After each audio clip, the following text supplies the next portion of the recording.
நம்முடைய அரசு அவர்களுக்கு அந்த குடும்பத்திற்கு செய்து கொடுத்திருக்கக்கூடிய நலத்திட்டங்கள், அவங்க பெற்றிருக்கக்கூடிய பயன், இதையெல்லாம் மறுபடியும் அவங்களுக்கு நினைவுபடுத்தக்கூடிய ஒரு வாய்ப்பு நமக்கு கிடைக்குது. ஒரு குடும்பத்துல ஒருத்தர் 2 பேர் நம்ம அணியில இல்லைன்னா கூட அவங்களுக்கு நினைவுபடுத்துங்க.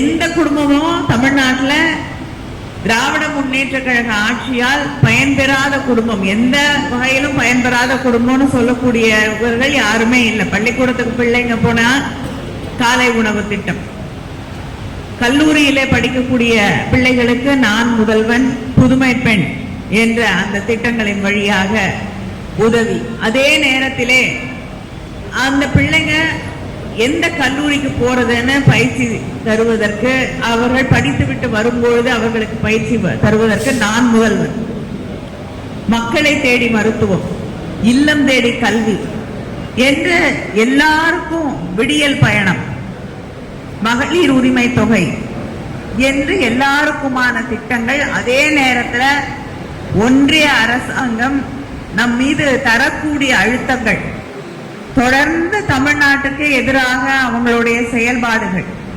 இதையெல்லாம் கேள்விகளாக நமக்கு தந்திருக்காங்க. அதையும் நினைவுபடுத்துங்க.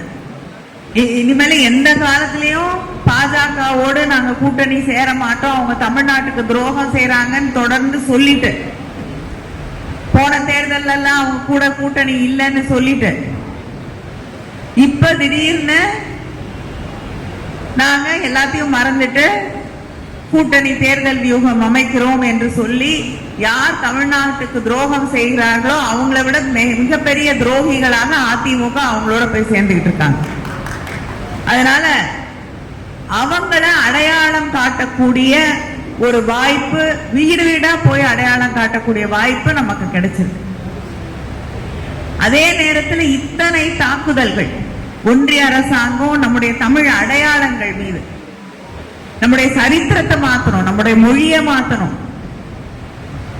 ஏன் நான் 39 பேர் அங்க பாராளுமன்றத்தில் நின்று தமிழ்நாட்டுக்காக சண்டை போடுறாங்க அப்படிங்கிற ஒரே காரணத்துக்காக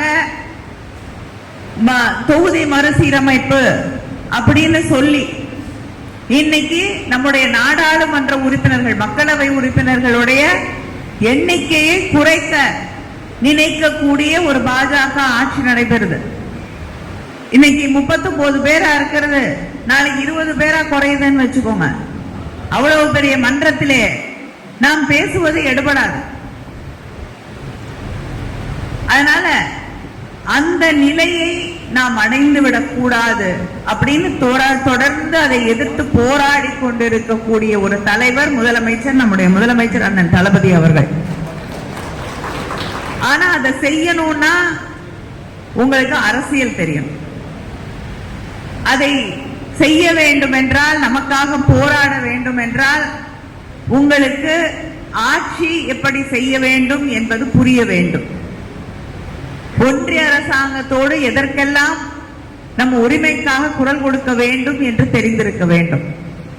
புதுசா இன்னைக்கு அரசியலுக்கு வந்து ஜெயிச்சிடுறேன் நினைச்சு எது ஒன்றிய அரசாங்கம் எது மாநில அரசாங்கம் வித்தியாசமே தெரியல. நீங்க சொன்னீங்க போன தேர்தல்ல ஆட்சி மாற்றம் டெல்லியிலே வரும்பொழுது செய்து தருகிறோம் என்று சொன்னோம்.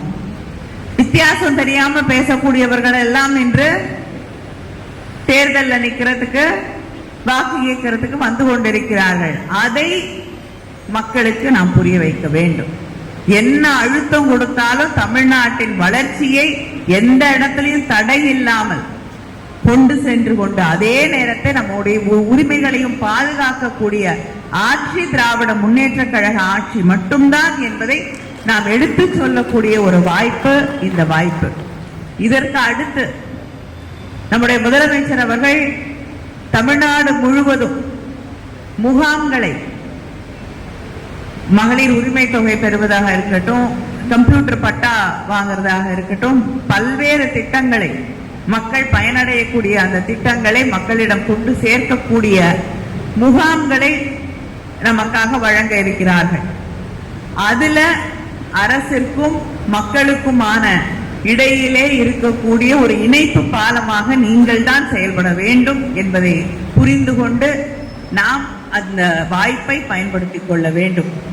அதனால ஒரு வாய்ப்பு கிடைச்சிருக்கு, எல்லா பிரச்சனையும் ஒரே நாள்ல நம்ம தீர்த்திட முடியும் அப்படின்னு நினைச்சு எல்லாரையும் ஒரு தவறான வழிகாட்டுதலில் நாம் அழைத்து சென்று விடக் கூடாது என்ற அந்த தெளிவோடு அந்த முகாம்களுக்கு நீங்க மக்களை அழைத்து செல்ல வேண்டும். அவங்களுக்கு